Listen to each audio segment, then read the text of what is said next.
napapansin nyo, wala si Nana Denang, ano, hallelujah. Because Nana Denang will no longer with us, hallelujah, dahil sabi nga dun sa parabola na maghahasik, di ba mga kapatid, ano? Panginoon, bakit po may tumubo na mapanirang damo? Sumagot naman ang Panginoon, di ba? Walang ibang naggumawa, nagtanim kung hindi ang kaaway. Di ba mga kapatid, ang kaaway, hallelujah, ginamit na tool ang kanyang mga anak para hindi na manambahan ng sister, hallelujah. Pero tayo, hindi tayo na-upset, hindi tayo, nung una, no, medyo nalungkot tayo, na-disappoint tayo, because, hallelujah, for several years, hallelujah, kasama na natin si Nana Denang. Tapos biglang all of a sudden, di ba, ganun mangyayari, di ba? Parang di ba, alis kung namatay na lang yung sister, di ba, okay lang, pero biglang titigil sa paglilingkod, ano? Oh, praise the Lord, nakakalungkot. Pero, hindi na tayo na, dahil po, proseso po yan ng Panginoon. Ang bawat mga pangyayari, there is a purpose. Hallelujah. Nung Martes, mga kapatid, nandun ako sa aking mamunting garahe, nananamamahinga, nagme-medit dahil kinabukasan niya, Merkules, nakatasan tayo ni Brother Edgar na tayong sa Merkules. Then, biglang may kumatok sa aking gate, nagulat ako, akala ko, monthly dues.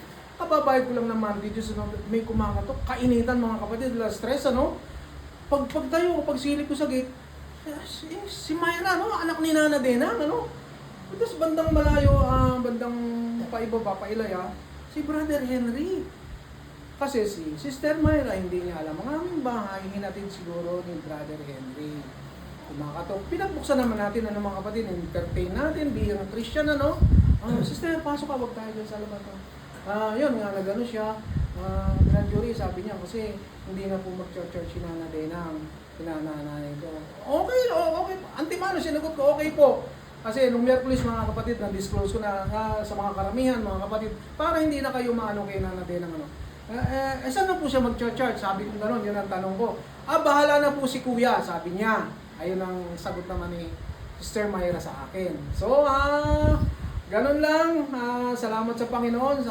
Then, hallelujah, siyempre, being hallelujah, kawan dito sa ating maliit na iglesia, marapat lamang na i-inform ko si Pastor, hallelujah, dahil siya ang ating ama, siya ang ama dito sa ating iglesia, marapat lang malaman niya. Tinawagan ko siya, sabi ni Pastor, okay lang Brad, sabi niya, importante, narinig nila yung mensahe, nakaraan sila sa ating church, anong mangyari, wala na tayong pananagutan sa kanila.